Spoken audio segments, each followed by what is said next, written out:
அநேக ஜனங்கள்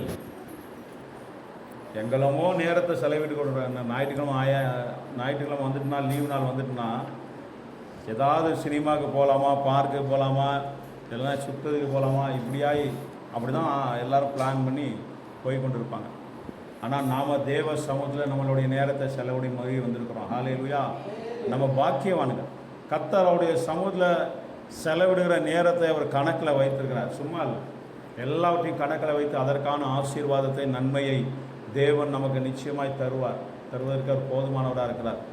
ஏன்னா என்னை விருதாவாய் தேடுங்கள் என்று யாக்கோவின் சந்ததிக்கு சொன்னதில்லை என்று ஆண்டவர் சொல்கிறார். அவரை தேடுகிறது, அவருடைய சமூகத்தில் நம்ம நேரத்தை செலவிடுவது, அது ஒருபோதும் விருதாவாய் போகாது. ஏதோ நமக்கு மற்றவங்களாம் நேரம் போது நமக்கு நேரம் போக்குக்காக நம்ம இங்கே வந்து உட்காரல.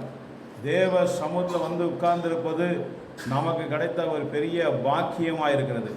நம்ம தேவ சமூகத்தில் நேரத்தை செலவிடுவது, தாவீது சொல்லும்போது 1000 நாள் வேறு இடத்தில் வாழ்வதை பார்க்கலாம் உம்முடைய பிரகாரத்தில் செல்லும் ஒரே நாள் நல்லது என்று சொல்லி தாவீது சொல்கிறது போல, நம்ம அவருடைய பிரகாரத்தில் செலவிடுகிற இந்த நேரங்கள் நல்லதாக இருக்கிறது. அது நமக்கு ஆசீர்வாதமாக இருக்கிறது. ஒரு வசனம் கூட நம்ம தியானிக்கலாம். சங்கீதம் 138:8, 8வது வசனம். சங்கீதம் 138.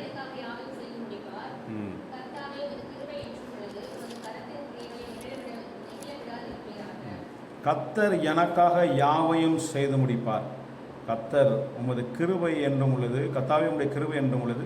உம்முடைய கரத்தின் கிரியைகளை நெகிழ விடாது இருப்பீராக. கண்களை மூடி ஜெபிப்போம். கிருபைந்த நல்ல பிதாவே, இந்த வார்த்தை எங்களை ஆசீர்வதித்து தருவீராக. நீர் பேசுவீராக. கிருபைகளை எங்களை மறைத்துக் கொள்ளும். பேசுகிற வார்த்தையை அடியனை உட்படுத்தி நான் ஜெபிக்கிறேன். ஆண்டவரே, பேசுகிறதை விளங்கிக் கொள்ள உங்களுடைய பிள்ளைகளுக்கு உதவி செய்வீராக. இயேசுவின் நாமத்தில் ஜெபிக்கிறோம் பிதாவே, ஆமென். கர்த்தர் எனக்காக யாவையும் செய்து முடிப்பார். இது சங்கீதக்காரனாகிய தாவீதோடைய ஒரு விசுவாச அறிக்கையாக இருக்கிறது. கர்த்தர் எனக்காக எல்லாவற்றையும் செய்து நமக்கு இந்த வருஷம் வாக்குத்தத்தமும் ஆண்டவர் இந்த விசுவாச அறிக்கையை தான் நமக்கு வாக்குத்தத்தமாக நம்ம கொடுத்துருக்கிறார். நம்ம கர்த்தரை விசுவாசிக்கும் போது, கர்த்தரை நம்ம நம்பும்போது, அவர் நமக்கு எல்லாவற்றையும் செய்து முடிப்பதற்கு அவர் போதுமானவராக இருக்கிறார். உமது கரத்தின் கிரியைகளை நெகிழ விடாதிருக்கிறார். தேவன் அவருடைய கரத்தின் கிரியைகளை ஒருபோதும் நெகிழ விட மாட்டார். ஏதோ ஒரு காரியத்தை செய்யும் போது இதை செய்ய முடியாமல் போய்விட்டது என்று தவற விட மாட்டார் ஆண்டவர். அவர் ஒருபோதும் எந்த காரியத்தை முடிக்க முடியவில்லை, செய்ய முடியவில்லை என்று அவர் பாதியில் விட்டுட்டு போகிற தேவன் அல்ல. தேவனால் கூடாத காரியம் ஒன்றுமே இல்லை. தேவனால் எல்லாம் கூட. நாம் ஆராதிக்கிற தேவன் சர்வ வல்லமையுள்ள தேவனாக இருக்கிறார். அப்படிப்பட்ட ஆண்டவர் நமக்கு எல்லாவற்றையும் செய்து முடிப்பதற்கு, நமக்கு எல்லா காரியத்தையும் அவர் வாய்க்க பண்ணுவதற்கு அவர் போதுமானவராக இருக்கிறார் என்று நாம் அறிந்திருக்கிறோம். பாருங்க, ஆண்டவர் முதலாவது நம்முடைய வாழ்க்கையில் என்ன செய்கிறார்? நமக்கு அவர் எல்லாவற்றையும் ஆயத்தம் பண்ணி வைத்திருக்கிறார் என்று நம்ம பார்க்கிறோம். ஆண்டவரை இயேசு கிறிஸ்து பூமியில் பிறப்பதற்கு முன்பாக அவர் பிறப்பதற்கான காரியங்கள் எல்லாவற்றையும் ஆயத்தம் பண்ணி கொண்டிருந்தார். அவர் ஏன்னா பூமியில் மனுஷனை ரட்சிப்பதற்காக பிறக்க வேண்டும் என்று ஆதாம் எப்பொழுது மீறுதல் நடப்பித்தானோ, எப்பொழுது பாவம் செய்தாரோ, அப்பொழுதே அது தீர்மானிக்கப்பட்டது.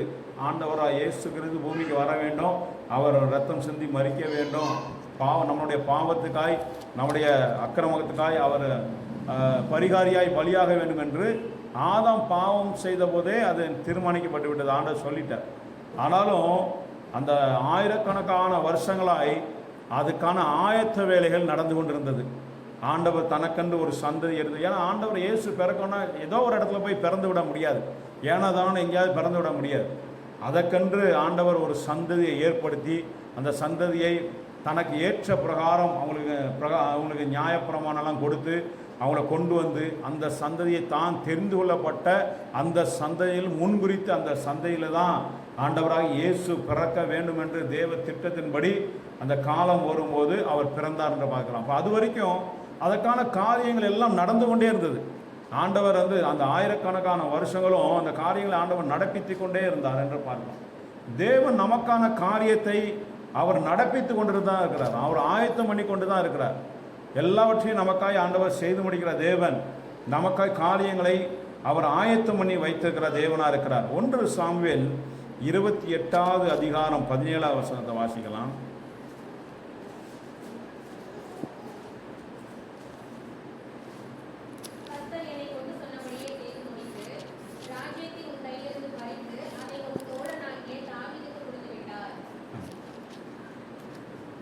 கர்த்தர் என்னை கொண்டு சொன்னபடியே செய்து முடித்து ராஜ்யத்தை உன் கையிலிருந்து பறித்து உன் தோழனாகி தாவீதுக்கு கொடுத்து விட்டார்.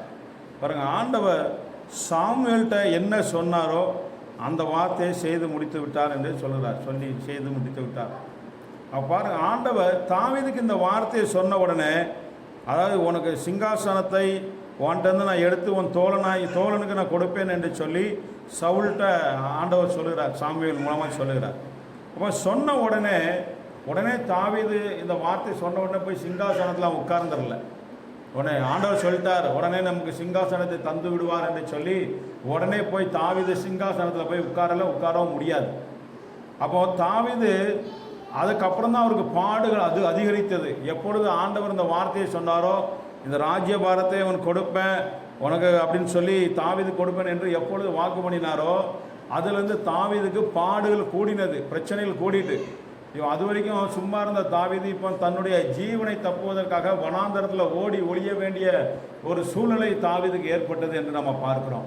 அப்போ தாவீது கிட்டத்தட்ட 17 ஆண்டுகளாய் அவர் வனாந்தரத்தில் தன்னுடைய ஜீவனை தப்புவதற்கு அவர் பயந்து ஓடி ஒளிந்து கொள்ள வேண்டிய ஒரு சூழ்நிலை, சவுலுக்கு பயந்து ஓட வேண்டிய சூழ்நிலை, நிம்மதியாய் வாழ முடியாத ஒரு சூழ்நிலை அவருக்கு ஏற்பட்டது.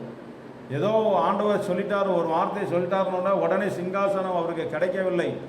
அவருக்கு அதுக்கு போகிற பிரச்சனைகளும் போராட்டங்களும் கூடினது என்று நாம் பார்க்குறோம். அப்போ அந்த காலகட்டத்தில் அவர் அந்த ஓடி ஒளிந்து கொண்டிருக்கிற காலகட்டத்தில் ஆண்டவர் ராஜ்ய பாரத்தில் என்னெல்லாம் செய்யணுமோ அது எல்லாவற்றையும் ஆண்டவர் சரியானபடி செய்து கொண்டு தான் இருந்தாரே தவிர தாவீது அப்படியே முடித்து விடவில்லை, கைவிட்டு விடவில்லை. கர்த்தர் சொன்னதை அவர் அப்படியே ஆண்டவர் செய்து முடித்தார் என்று நம்ம பார்க்கிறோம். நமக்கு ஆண்டவர் ஏதாவது ஒரு வார்த்தைகளை நமக்கு வாக்கு தத்தத்தை ஆண்டவர் தந்திருக்கலாம், சொல்லியிருக்கலாம். ஆண்டவர் சொன்னதுக்கு மாறாக ஒருவேளை நம்ம சூழ்நிலையில் நடந்து கொண்டு இருக்கிறோம். ஆண்டவர் இப்படி சொன்னாரே, வாக்கு இப்படி தந்திருக்கிறாரே, இப்படி கேட்ட காரியங்களை எனக்கு வாக்கு பண்ணியிருக்கிறாரு. ஆனால் இதில் சூழ்நிலையை பார்க்கும்போது எல்லாமே நேர்மாறாக எதிராக நடந்து கொண்டிருக்கிறதே என்று சொல்லி கூட நம்ம நினைக்கலாம். ஆனால் தேவன் நமக்கு சொன்னதை நிறைவேற்றும்படி அங்கே காரியங்களை அவர் ஆயத்தம் பண்ணி கொண்டிருக்கிறார், வாய்க்க பண்ணி கொண்டிருக்கிறார். அவர் அந்த காரியங்கள் எல்லாவற்றையும் அவர் பார்த்து கொண்டிருக்கிறார் என்பதை நம்ம ஒருபோதும் மறந்து விடக்கூடாது. அங்கே இஸ்ரவேல் தேசம் ஆதியாகமம் 13வது அதிகாரம் 14வது வசனத்தை வாசிக்கலாம்.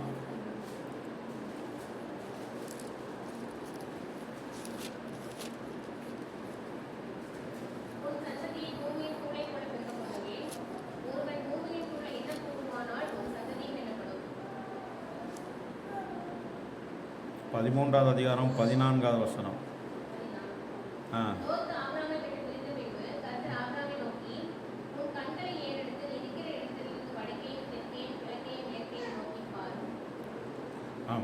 ஆண்டவர் ஆபிரகாமுக்கு ஒரு வாக்குறுதி தருகிறார். இது லோத்துவை சொல்கிறார், சாரி வசனம் மாறிச்சு. 16வது வசனத்தில் உன் சந்ததியை பூமியின் தூளை போல பெருக பண்ணுவேன், ஒருவன் பூமியின் தூளை எண்ணக்கூடுமானால் எண்ணட்டும் என்று சொல்லி ஆண்டவர் சொல்லுகிறார். ஆபிரகாம் சொல்கிறார், உன் சந்ததியை வானத்தின் நட்சத்திரங்களை போல பெருக பண்ணுவேன் என்று சொல்லுகிறார். கடற்கரை மணலை போல நான் பெருக பண்ணுவேன் என்று சொல்லுகிறார். உன் சந்ததியை நான் ஆசீர்வதிப்பேன் என்று சொல்லி இப்படிப்பட்ட வாக்குத்தத்தங்களை தருகிறார்.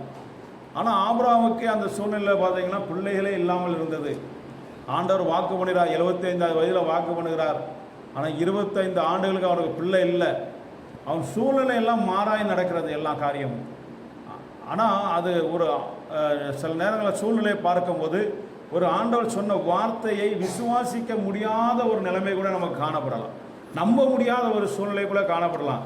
75வது வயதில் ஆண்டவர் வாக்குத்தத்தம் ஆண்டவர் தருகிறார் அது ஆபிரகாமுக்கு. ஆனால் அவங்களுடைய சூழ்நிலையை பார்க்கும்போது அதை நம்ப முடியாத ஒரு சூழ்நிலையாக இருக்கிறது. அதற்கான எந்த அறிகுறியுமே இல்லை.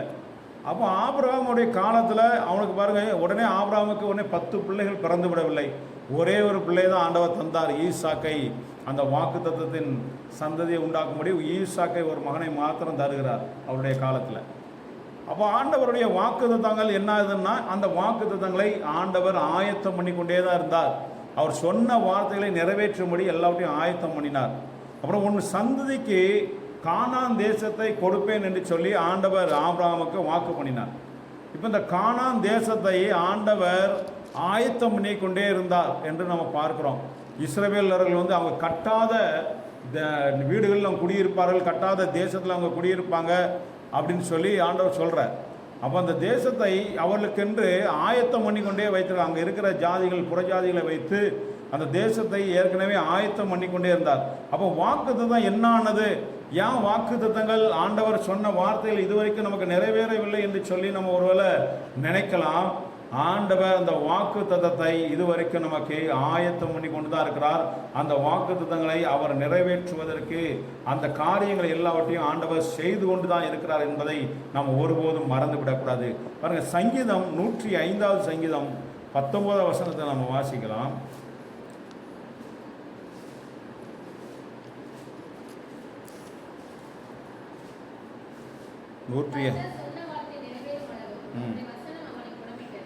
இது யோசேப்பை குறித்து சொல்லப்பட்டிருக்கிறது.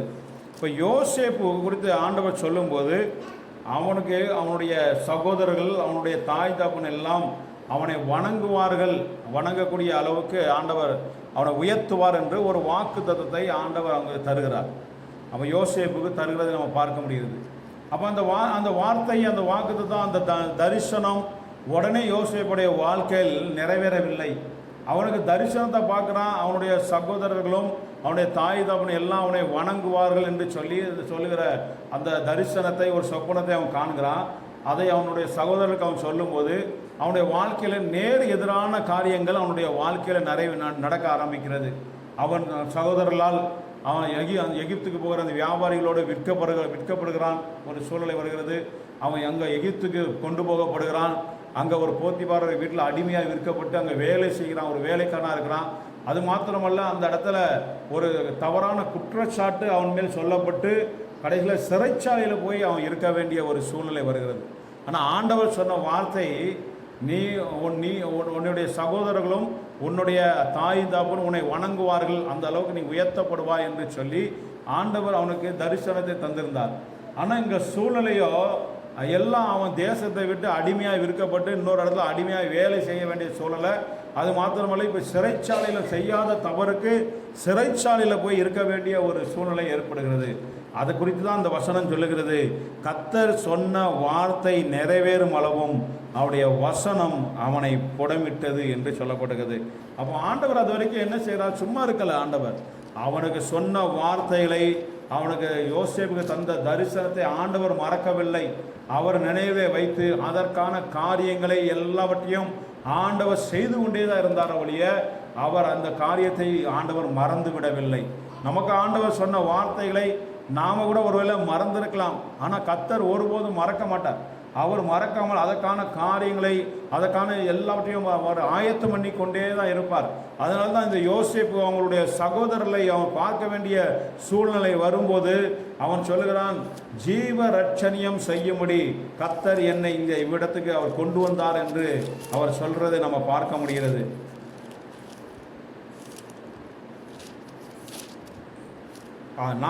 ஆதியாகமம் 45வது வசனம், 45வது அதிகாரம் 5வது வசனத்தை வாசிக்கும்போது, என்னை இவ்விடத்தில் வரும்படி விற்று போட்டதினால் நீங்கள் சஞ்சலப்பட வேண்டாம், அது உங்களுக்கு விசனமாய் இருக்க வேண்டாம், ஜீவ ரட்சணியம் செய்யும்படி தேவன் என்னை உங்களுக்கு முன்னே அனுப்பினார் என்று சொல்றார். பாருங்க, அவர் புரிந்து கொண்டார் கர்த்தர் எதற்காக இந்த காரியத்தை அனுபவித்தார். இப்படிப்பட்ட பாடுகள், இப்படிப்பட்ட சூழ்நிலை எதுக்கு வந்தது, நம்ம எதற்காக எகிப்து தேசத்துக்கு வந்தோம், ஏன் இப்படி கஷ்டப்படணும், ஏன் சிறைச்சாலைக்கு வந்தோம் என்பதை அவர் புரிந்து கொண்டார்.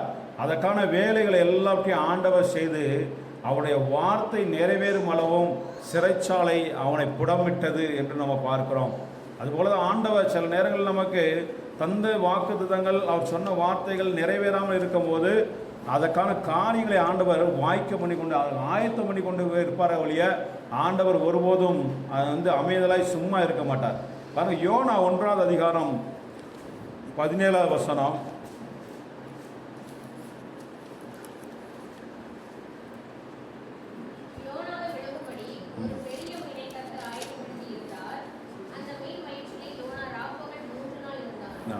கடலிலே யோனா போடப்பட்டான் என்று நமக்கு தெரியும். இந்த சம்பவம் கர்த்தர் சொன்ன வார்த்தையை விட்டுவிட்டு அவன் கர்த்தர் சொன்ன தேசத்துக்கு போவதை விட்டுவிட்டு அவன் வேறு இடத்துக்கு போனபடியினால் ஆண்டவர் அவனுக்கு ஒரு பெரிய ஒரு பிரச்சனையை அந்த இடத்துல அனுமதிக்கிறார். யோனா போன கப்பல் அங்கே புயலில் அகப்பட்டு பெரிய காற்றில் அகப்பட்டு அவன் அது ரொம்ப அலக்களிக்கப்படும்போது அவனை யோனாவை தூக்கி கடலில் போடும்படி அவனே சொல்கிறான். அப்பொழுது அவன் கடலில் போடப்படும்போது அந்த இடத்துல ஒரு மீனை ஆண்டவர் ஆயத்தம் பண்ணி வைத்திருந்தார் என்று சொல்லப்பட்டிருக்கிறது.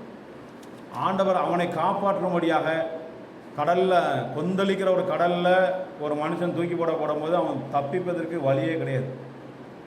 அப்படிப்பட்ட ஒரு சூழ்நிலை ஆண்டவர் ஒரு மீனை ஆயத்தம் பண்ணி வைத்திருக்கிறார் என்று பார்க்கிறோம். ஆண்டவர் எதை கொண்டும் யாரை கொண்டும் எப்படினாலும் காப்பாற்ற முடியும், போஷிக்க முடியும், உயர்த்த முடியும், ஆண்டவர் ஆசீர்வதிக்க முடியும். தேவனுக்கு அது லேசான காரியம், அது அவருக்கு கூடாத காரியம் கிடையாது. ஒரு மீனை கொண்டு யோனாவை ஆண்டவர் காப்பாற்ற முடியுமானால் அப்போ யாரை கொண்டுனாலும் நம்மளை உயர்த்த முடியும், யாரை கொண்டுனாலும் நம்மளை ஆசீர்வதிக்க முடியும், எதை கொண்டினாலும் நம்மளை ஆண்டவர் உயர்த்த முடியும். சில நேரங்களில் நம்ம சில காரியத்தை அற்பமாக நினைக்கலாம், இதுதானே அப்படின்னு நம்ம நினைப்போம். ஆனால் அந்த அற்பமான காரியத்திலேருந்து கூட நம்மளை ஆண்டவர் உயர்த்தி வைப்பதற்கு அவர் போதுமானவராக இருக்கிறார், அவரால் செய்ய முடியும். அதனால் ஆண்டவர் நமக்கு சொன்னதை நிறைவேற்றுவதற்கான காரியங்கள் எல்லாவற்றையும் அவர் ஆயத்தம் பண்ணி கொண்டிருக்கிறார் என்பதை நம்ம மறந்து விடக்கூடாது. பாருங்கள், லூக்கா 18வது அதிகாரம் 27வது வசனத்தை வாசிக்கலாம்.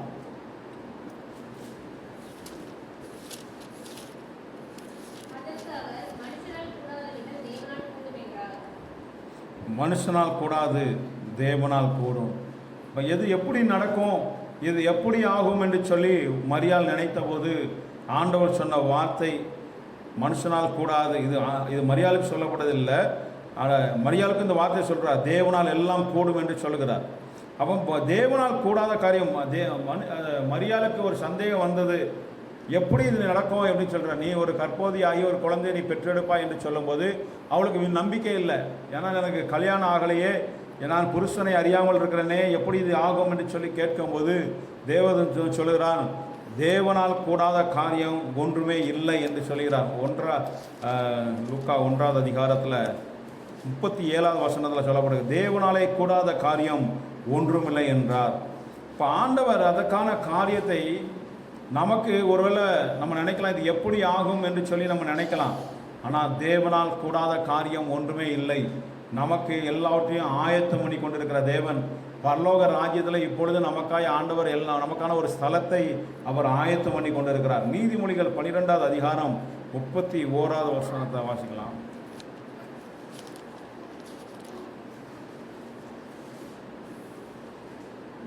12வது அதிகாரம் 31 இல்லையே, ஆமாம், சரி, தப்பாக கொஞ்சிருக்கேன், இருக்கட்டும். அப்போ தேவன் நமக்கு ஆயத்தம் பண்ணி கொண்டிருக்கிறார் என்பதை நம்ம மறந்து விடக்கூடாது. எல்லா காரியத்தையும் நமக்காய் ஆயத்தம் பண்ணி வைத்திருக்கிறார். 2வது காரியம், ஆண்டவர் நமக்காய் செய்கிற காரியம், கர்த்தர் எனக்காய் யாவற்றையும் செய்து முடிப்பார் என்பதிலே இன்னொரு காரியம் ஆண்டவர் நமக்காய் செய்கிறார்.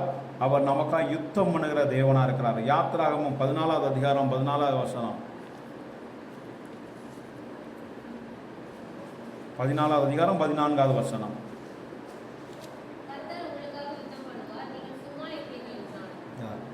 இப்போ எகிப்து தேசத்திலிருந்து ஆண்டவர் இஸ்ரவேல் ஜனங்களை வனாந்தர வழியாய் மீட்டெடுத்து கொண்டு வருகிறார். கொண்டு வருகிற வழியில் பார்வோன் இப்போது மறுபடியும் அவர்களை விடாதபடிக்கு பின்னாடி துரத்தி கொண்டு வரும்போது இந்த ஜனங்கள் திகைத்து போய் பயந்து போய் நிற்கிறார்கள். இது என்ன செய்யணும், எப்படின்னு சொல்லி பயந்து போய் இருக்கிறாங்க. அப்பொழுது மோசே சொல்லுகிற வார்த்தை தான் 13வது வசனத்தில் சொல்லப்படுது. அப்பொழுது மோசே ஜனங்களை நோக்கி, பயப்படாதிருங்கள், நீங்கள் நின்று கொண்டு இன்றைக்கு கர்த்தர் உங்களுக்கு செய்யும் ரட்சிப்பை பாருங்கள். இன்றைக்கு நீங்கள் காண்கிற எகிப்தியரை இனி காண்பதில்லை, காண மாட்டீர்கள் என்று சொல்லி கர்த்தர் உங்களுக்காக யுத்தம் பண்ணுவார், நீங்கள் சும்மா இருப்பீர்கள் என்று சொல்கிறார். கர்த்தர் உங்களுக்காக யுத்தம் பண்ணுவார். சில நேரங்களில் நமக்கு இது எப்படி ஆகும், இது என்ன நடக்கும் என்று சொல்லி நம்ம பயந்து போய் நம்ம இருக்கலாம். ஆனால் ஆண்டவர் சொல்லுகிறார், நீங்கள் சும்மா இருப்பீர்கள், கர்த்தர் உங்களுக்காக யுத்தம் பண்ணுவார். நமக்கு ஒருவேளை நமக்கு எதிராக சிலவர்கள் செயல்படலாம், நமக்கு எதிராக நம்ம செயல்பட நமக்கு நம்மளுடைய சக்திக்கு மீறினவர்களாக இருக்கலாம், அவங்க பலவான்களாக இருக்கலாம், நம்ம அவங்களோட கூட மோத முடியாத, அவங்களோட நம்ம மோதி ஜெயிக்க முடியாத ஒரு சூழ்நிலை கூட நம்ம ஏற்படலாம். அப்படிப்பட்ட சூழ்நிலையில் கர்த்தர் நமக்காக யுத்தம் பண்ணுகிற தேவனாக இருக்கார். நம்ம கர்த்தரை மாத்திரம் நம்பி விசுவாசித்து நம்ம சும்மா இருந்தாலே போதும், அமைதலாக இருந்தாலே போதும். இதில் சொல்லுற, ஏன்னா இந்த பார்வோன் சேனையை இஸ்ரவேல் ஜனங்கள் யுத்தம் பண்ணி ஜெயிக்க முடியாது. அவர்கள் அவங்கள யுத்தம் பண்ணுவதற்கான பயிற்சியும் கிடையாது, ஆயுதமும் கிடையாது. இவங்க நிராயுதபாணியாக இருக்கிற ஜனங்களாக இருக்கிறார்கள். அந்த சூழ்நிலையில் தான் பயந்து போயிருக்கும்போது, எப்படி அவன் துரத்தி கொண்டு வருகிறானே, நம்ம என்ன செய்ய என்று பயந்து போயிருக்கும்போது தான் இந்த வார்த்தை சொல்கிறார், கர்த்தர் உங்களுக்காக யுத்தம் பண்ணுவார், நீங்கள் சும்மா இருப்பீர்கள். 25வது வசனத்தில் வாசிக்கலாம். பின்பகுதியை, கர்த்தர் அவர்களுக்கு துணை நின்று எகிப்தியருக்கு விரோதமாக யுத்தம் பண்ணுகிறார் என்றார்கள். அந்த புறஜாதிகளே அங்கே எகிப்தியர்களே அங்கே நடக்கிற சம்பவங்களை பார்த்து அவர்களே சொல்கிறார், அவங்களுக்காக கர்த்தர் துணை நின்று யுத்தம் பண்ணுகிறார் என்று சொல்கிறார். ஏன்னா அவருடைய ரதங்களிலிருந்து உருளை கலலவும் அவர்கள் தங்கள் ரதங்களை வருத்தத்தோடு நடத்தவும் பண்ணினார். அப்பொழுது எகிப்தியர் இஸ்ரவேலரை விட்டு ஓடி போவோம், கர்த்தர் அவர்களுக்கு துணை நின்று எகிப்தியருக்கு விரோதமாக யுத்தம் பண்ணுகிறார்கள் என்றார்கள். சில நேரங்களில் நமக்கு விரோதமாய் சில நபர்கள் செயல்படும் போது அவங்களே யோசிக்கிறது உண்டு, இவங்களுக்கு விரோதமாக என்ன செஞ்சாலும் அது வாய்க்க மாட்டேங்குது, நடக்க மாட்டேங்கிறது. இவங்களுக்கு விரோதமாய் மந்திரவாதம் செஞ்சாலும் நடக்க மாட்டேங்குது. அது இல்லைன்னா வேறு ஏதாவது தீமையான காரியம் செய்ய வேண்டும், எப்படியாவது இவர்கள் கெட்டு போய் விடுவார்கள் என்று நம்ம நினைக்கிறோம். ஆனாலும் இவங்களுக்கு ஒன்றுமே நடக்க மாட்டேங்குது என்று சொல்லி கூட நம்மளை பார்த்து நமக்கு விரோதமாய் செயல்படுகிறவர்கள் கூட நினைக்கலாம். ஆனால் கர்த்தர் நமக்கு துணை நின்று யுத்தம் பண்ணி கொண்டிருக்கிறது அவர்களுக்கு தெரியாது. கர்த்தர் நம்மை அரணாய் நின்று நம்மளை பாதுகாத்து கொண்டிருப்பதை அவர்களுக்கு தெரியாது. அவர் உனக்கு விரோதமாய் உருவாக்கப்படும் எந்த ஆயுதம் வாய்க்காதே போகும் என்று ஆண்டவர் நமக்கு வாக்கு பண்ணியிருக்கிறார். நமக்கு விரோதமாய் உனக்கு விரோதமாய் ஒரு வழியாய் வருகிறவர்கள் 7 வழியாய் ஓடி போவார்கள் என்று ஆண்டவர் நமக்கு வாக்கு பண்ணியிருக்கிறார். அதனால் நமக்கு விரோதமாய் எல்லாம் எழும்புகிற எல்லா காரியத்தையும் ஆண்டவர் வாய்க்காதே பண்ணுகிறார். நமக்கு விரோதமாய் எழும்புகிற எல்லா தீமையான காரியத்துக்கு விரோதமாய் தேவன் யுத்தம் பண்ணி கொண்டிருக்கார். நம்ம கூட சில நேரம் அறியாமல் இருக்கிறோம். அதனால தான் நமக்கு இந்த வரைக்கும் எந்த தீங்கும் வரவிடாதபடிக்கு, மனுஷனுடைய தீமையான எண்ணம் நம்மளை பாதிக்காதபடிக்கு, இல்லைனா அவன் என்ன நமக்கு விரோதமாக அவங்க செய்தாலும் அது நம்மளை அணுகாதபடிக்கு இருப்பதற்கு காரணம் தேவன் நமக்கு அரணாக இருந்து நம்மளை பாதுகாத்து வருகிறார். கர்த்தர் நமக்காக யுத்தம் பண்ணி வருகிறார். அதுக்காக தான் நமக்கு இது வரைக்கும் எந்த தீமையும், மனுஷனுடைய தீமையான எண்ணங்கள் நம்ம மேல் வரலை. அவங்க கெட்டு போகணும்னு நினைக்கிற அந்த எண்ணம் நமக்கு மேல் பலிக்காதபடிக்கு தேவன் நம்மை பாதுகாத்து கொண்டிருக்கிறார். 2 நாளாகமம் 20வது அதிகாரம் 17வது வசனத்தை வாசிக்கலாம்.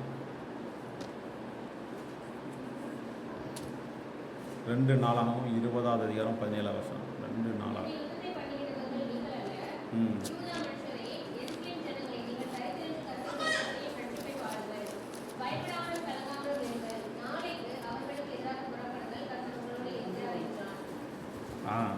இது யோசபாத் காலத்தில் நடக்கிற ஒரு சம்பவம்.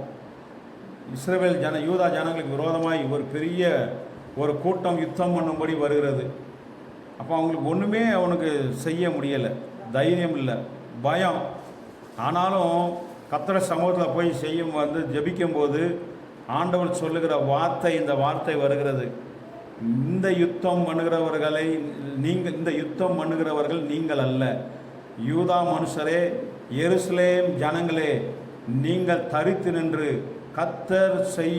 கர்த்தர் உங்களுக்கு செய்யும் ரட்சிப்பை பாருங்கள், பயப்படாமலும் கலங்காமலும் இருங்கள், நாளைக்கு அவர்களுக்கு எதிராக புறப்பட்டு போங்கள், கர்த்தர் உங்களோடு கூட இருப்பார் என்று சொல்லுகிறார்.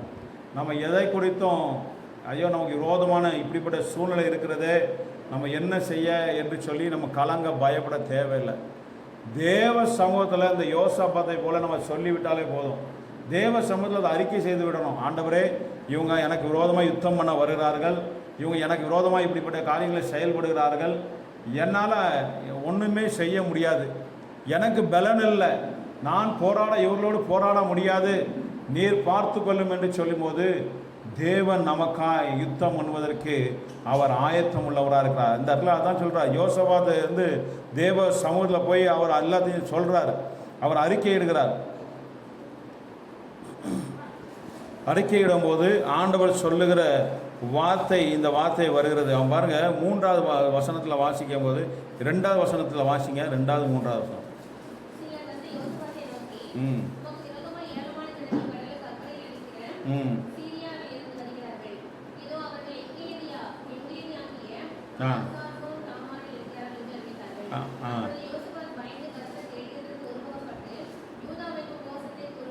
ம் ஆ அவன் செய்த காரியம், ராஜா செய்த காரியம் அதுதான். உடனே அவனுக்கு பயந்த உடனே தேவ சமூகத்தில் போய் ஒருமைப்பட்டு உபவாசித்து அவன் தேவ சமூகத்தில் ஜெபித்தான் என்று நாம் பார்க்கிறோம். காரியங்களை ஆண்டவர்கிட்ட சொல்லிட்டான், இன்னும் ஆண்டவர் பார்த்துக் கொள்வார். அதை சொன்ன உடனே தான் அந்த வார்த்தை வருகிறது, இந்த யுத்தம் உங்களுடையது அல்ல, இது கர்த்தருடையது. நீங்கள் தரித்து நின்று கர்த்தர் உங்களுக்கு செய்யும் ரட்சிப்பை பாருங்கள் என்று சொல்லி ஆண்டவர் அந்த இடத்துல யுத்தம் பண்ணி இஸ்ரவேல் ஜனங்களுக்கு, யூதா ஜனங்களுக்கு ஒரு விடுதலையை தந்தார் என்று நம்ம பார்க்கிறோம். அதுபோல் தேவன் நமக்கும் தருவதற்கு அவர் போதுமானவராக இருக்கிறார். இப்போ இன்னொரு காரியம், மூன்றாவது காரியம், கர்த்தர் நமக்காய் வழக்காடுகிற தேவன். அதை நமக்காய் யாவற்றையும் செய்து முடிப்பார் என்பதிலே அவர் முதலாவது நமக்காய் எல்லாவற்றையும் ஆயத்தம் பண்ணி கொண்டிருக்கிறார். நமக்காய் ஆண்டவர் யுத்தம் பண்ணுகிறார். எப்பொழுது நமக்காய் வழக்காடுகிறார். நமக்கு விரோதமாக என்ன காரியம் வந்தாலும் தேவன் நமக்காய் வழக்காடுவதற்கு, அந்த வழக்கிலே ஜெயத்தை தருவதற்கு அவர் போதுமானவராக இருக்கிறார். ஏசாயா 49:25 வசனத்தை வாசிக்கலாம். 49 அதிகாரம் 25 வசனம்.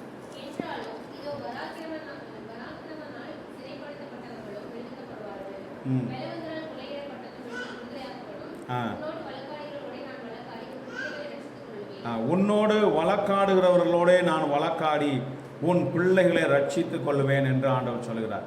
இப்போ நம்மளோடு கூட வழக்காடுகிறவர்களோட தேவன் வழக்காடி நமக்கு அந்த வழக்கில் ஒரு ஜெயத்தை தருவதற்கு அவர் போதுமானவராக இருக்கிறார் என்று பாருங்கள். சங்கீதம் 74 நம்ம பார்க்கும்போது, சங்கீதம் 74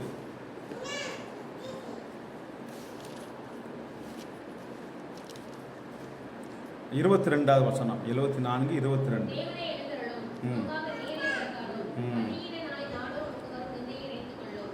தேவனை சங்கீதக்காரன் சொல்கிறார், இதில் தேவனை எழுந்தருளும், உமக்காக நீரே வழக்காடும். ஏன்னா நான் உம்முடைய பிள்ளை, உம்முடைய வேத வசனத்தின்படி, உம்முடைய கட்டளையின்படி, உம்முடைய வார்த்தையின்படி நான் வாழுகிற உம்முடைய பிள்ளையா இருக்கிறேன். இப்போ எனக்கு விரோதமாய் ஒருவன் வழக்காட வரும்போது அந்த வழக்கை நீர் பார்த்துக்கொள்ளும். ஏன்னா தேவன் நீதியின்படி நம்ம வாழுகிறோம். தேவன் நம்ம மனசாட்சியின்படி, தேவன் நம்ம கற்பித்த வார்த்தையின்படி நம்ம வாழுகிறதுனால இப்பொழுது நமக்கு எதிராக ஒரு வழக்கு வரும்போது நீர் அந்த வழக்கை நீர் பார்த்துக்கொள்ளும், நீர் வழக்காடும் என்று சொல்லி இந்த இடத்துல சங்கீதக்காரன் விண்ணப்பம் பண்ணுகிறதை பார்க்க முடியாது. ஆனால் தேவன் அவங்க வழக்காடினார் என்று நம்ம பார்க்கிறோம். அவருக்காய், தம்முடைய பிள்ளைகளுக்காய் தேவன் வழக்காடி அந்த இடத்துல நீதியை ஆண்டவர் நிலைநாட்டுவதற்கு அவர் போதுமானவராக இருக்கிறார். என்னாகமம் 12 அதிகாரம் 2 வசனம்.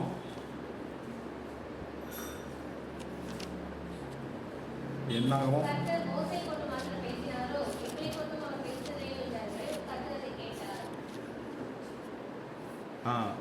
மோசேக்கு விரோதமாய் இப்பொழுது ஒரு வழக்கு வருகிறது.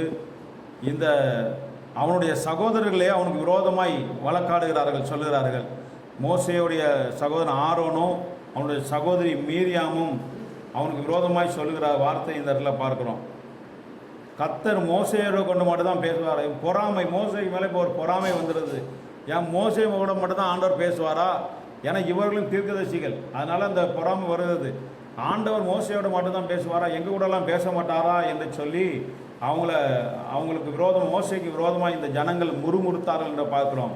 ஆனால் அதையும் ஆண்டவர் விடலை, அதை கேட்டுக்கொண்டிருந்தார்.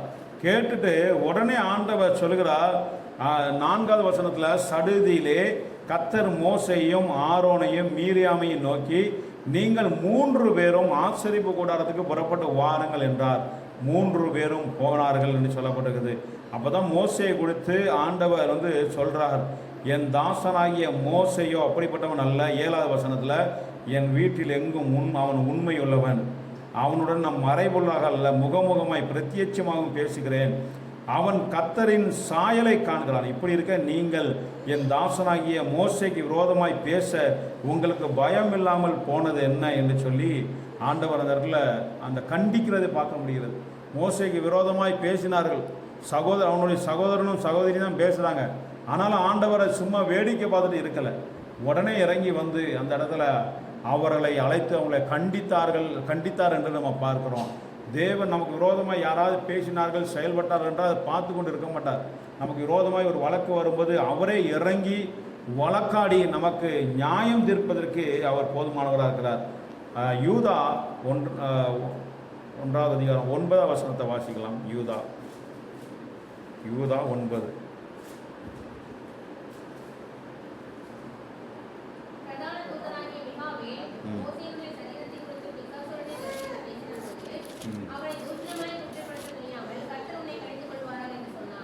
ஆனால் இந்த இடத்துல மோசே குறித்து சாத்தான் மோசேயுடைய சரீரத்தை கேட்டு வழக்காடுகிறான்.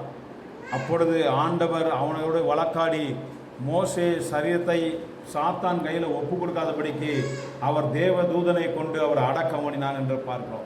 சாத்தான் கையிலே ஆண்டவர் விட மாட்டார். அவன் நமக்கு விரோதமாய் ஆண்டவரோடு கூட குற்றம் சாட்டும்படி வழக்காடும்படி போய் அவன் நிற்பான். ஆனால் தேவன் ஒருபோதும் அதை அவனுக்கு விட்டு கொடுக்கவே மாட்டார். யோபுல நம்ம பார்க்கும்போது அவன் ஆண்டவர் சமூகத்தை போய் நின்றான் என்று நம்ம பார்க்க. யோபு 1ஆம் அதிகாரத்தில் தேவகுமாரர்கள் தேவபுத்திரர்கள் 6வது வசனத்தை வாசிக்கும் போது தேவபுத்திரர்கள்லாம் நீ இருக்கும்போது சாத்தான் அவர்கள் நடுவில் வந்து நிற்கிறான். ஏன்னா அவர்கிட்ட போய் ஆண்டவர்கிட்ட போய் நம்ம குறித்து குற்றம் சாட்டும்படி வழக்காடும்படி அவன் நிற்கிறான். இந்த இடத்துல சாத்தானை பார்த்து நீ எங்கேருந்து வருகிறாய் என்றார். நான் சாத்தான் கர்த்தருக்கு பிரியதம் பூமி எங்கே உலாவியாக சுற்றி வருகிறேன்னு சொல்கிறான். அதுக்கப்புறம் கர்த்தர் சாத்தான் நோக்கி என் தாசனாகிய யோபின் மேல் கவனம் வைத்தாயோ. அவருக்கு தெரியும் இவன் இதான் செய்வான்ற. உடனே அதான் கேட்குறார், நீ என் தாசனாகிய யோபின் மேல் நீ கவனம் வைத்தாயோ என்று கேட்கிறார். ஏன்னா தேவ பிள்ளைகள் மேல் எப்பொழுதும் அவன் வழக்காடும்படி குற்றம் சாட்டும்படி தான் அவனுடைய வேலை. எப்பொழுதுமே கர்த்தருடைய பிள்ளைகளுக்கு விரோதமாய் செயல்படுவதும் கர்த்தருடைய பிள்ளைகளுக்கு விரோதமாய் குற்றம் சாட்டுவது தான் அவனுடைய வேலையாக இருக்கிறது. அதனால் அவன் போய் குற்றம் சாட்டும்படி அவன் போய் நிற்கிறான். அதுக்கு முன்பாக ஆண்டவர் சொல்லிட்டார், அவன் சன்மார்க்கன், அவன் உத்தமன் சொல்லிட்டார். அதனால் அவனை ஒன்றும் செய்ய முடியல. அதுக்கப்புறம் தான் அவன் கேட்கிறான், அவன் சும்மாவாக தேடுகிறான், நீர் அவனையும் அவனுக்கு உண்டான எல்லாவற்றையும் வேலி அடைக்கவில்லையா என்று சொல்லி பார்க்கணும். ஒருவேளை நமக்கு விரோதமாய் சாத்தான் வழக்காடும் போதோ, நமக்கு விரோதமாய் மற்ற ஜனங்கள் குற்றம் சாட்டும் போதோ வழக்காடும் போதோ தேவன் உடனே விட்டுட்டு அவர் பாட்டு பார்த்துட்டு அமைதியாக இருக்க மாட்டார். கர்த்தர் நமக்காய் வழக்காடுகிற தேவன், நமக்காய் இறங்கி வழக்காடி நமக்கு அந்த இடத்துல நம்மளுடைய நீதியை அவர் நிலைநாட்டுகிற தேவனாக இருக்கிறார். நாம் ஏன்னா கர்த்தருக்கு பயந்து வாழுகிற பிள்ளைகளாக இருக்கிறோம். அதனால் ஒருபோதும் தேவன் நம்மளை கைவிட்டு விடுகிற தேவன் அல்ல, விலகி விடுகிற தேவன் அல்ல. அவர் நமக்காய் எல்லாவற்றையும் செய்து முடிக்கிற தேவனாக இருக்கிறார். நமக்காய் ஆயத்தம் பண்ணுகிற தேவனாக இருக்கிறார். நமக்காய் வழக்காடுகிற தேவன், நமக்காய் அவர் யுத்தம் பண்ணுகிற தேவனாக இருக்கிறார். ஆனால் கர்த்தர் நமக்காய் எல்லாவற்றையும் அவர் செய்து முடிப்பதற்கு அவர் போதுமானவராக இருக்கிறார். எழுந்து நின்று நாம் கர்த்தருடைய பந்திக்கு நேராக ஆயத்தமாகலாம். கிருபையுள்ள நல்ல பிதாவே, நன்றியோடு துதிக்கிறோம். இந்த வார்த்தையின்படி நீர் எங்களை ஆசீர்வதிப்பீரார். ஆண்டவரே உமக்கு ஸ்தோத்திரம். நீர் எங்களுக்காக எல்லாவற்றையும் செய்து முடிக்கிற தேவன். எங்களுக்காக எல்லாவற்றையும் நீர் ஆயத்தம் பண்ணி வைத்திருக்கிறீர். நீர் ஆண்டவரே உங்களுடைய பிள்ளைகளுக்கு நீர் ஆயத்தம் பண்ணி வைத்திருக்கிறதை எங்களுடைய கண்கள் கண்டதுமில்லை, செவிகள் கேட்டதுமில்லை, இருதயத்தில் தோன்றினதுமில்லை என்று சொல்லப்படுகிறது. உமக்கு பயந்தவர்களுக்கு நீர் ஆயத்தம் பண்ணி வைத்திருக்கிறதை யாரும் ஆண்டவரே அதை சிந்தித்து பார்க்க முடியாத காரியங்களை நீர் ஆயத்தம் பண்ணி வைத்திருக்கிறீர். நன்மையான ஈவுகளை நீர் எங்களுக்கு கண்டு வைத்திருக்கிறதுக்காக துதிக்கிறோம், ஸ்தோத்திரம். உங்களுடைய கிருபைகளை மறைத்து காத்துகளுங்கப்பா. வந்த ஒவ்வொருவரையும் ஆசீர்வது உங்களுடைய கடற்கங்களை தாழ்த்தி அர்ப்பணிக்கிறோம். இயேசுவின் நாமத்தில் ஜெபிக்கிறோம் பிதாவே, ஆமென். ஒரு வேத வாக்கியங்களை நான் வாசிக்கிறேன். லூக்கா 22ஆவது அதிகாரம் 15வது வசனம் முதல் 20வது வசனம் வரைக்கும் உள்ள வசனங்களை நான் வாசிக்கிறேன். அப்பொழுது அவர் அவர்களை நோக்கி, நான் பாடுபடுகிறதுக்கு முன்னே உங்களுடனே கூட இந்த பஸ்காவை புசிக்க மிகவும் ஆசையாக இருந்தேன். தேவனுடைய ராஜ்யத்தில் இது நிறைவேறும் அளவும் நான் இனி இதை புசிப்பதில்லை என்று உங்களுக்கு சொல்கிறேன் என்று சொல்லி அவர் பாத்திரத்தை எடுத்து ஸ்தோத்திரம் பண்ணி, நீங்கள் இதை வாங்கி உங்களுக்காக பங்கிட்டுக் கொள்ளுங்கள். தேவனுடைய ராஜ்யம் வரும் அளவும் நான் திராட்சைப்பழ ரசத்தை பானம் பண்ணுவதில்லை என்று உங்களுக்கு சொல்கிறேன். பின்பு அவர் அப்பத்தை எடுத்து ஸ்தோத்திரம் பண்ணி அதை பிட்டு அவருக்கு கொடுத்து, இது உங்களுக்காக கொடுக்கப்படுகிற என்னுடைய சரீரமாக இருக்கிறது, என்னை நினைவுறும்படி இதை செய்யுங்கள் என்றார். போஜனம் பண்ணின பின்பு அவர் அந்தபடியே பாத்திரத்தையும் கொடுத்து, இந்த பாத்திரம் உங்களுக்காக சிந்தப்படுகிற என்னுடைய இரத்தத்தினால் ஆகிய புதிய உடன்படிக்கையாக இருக்கிறது என்றார். இன்னொரு வேத பகுதியை நான் வாசிக்கிறேன்.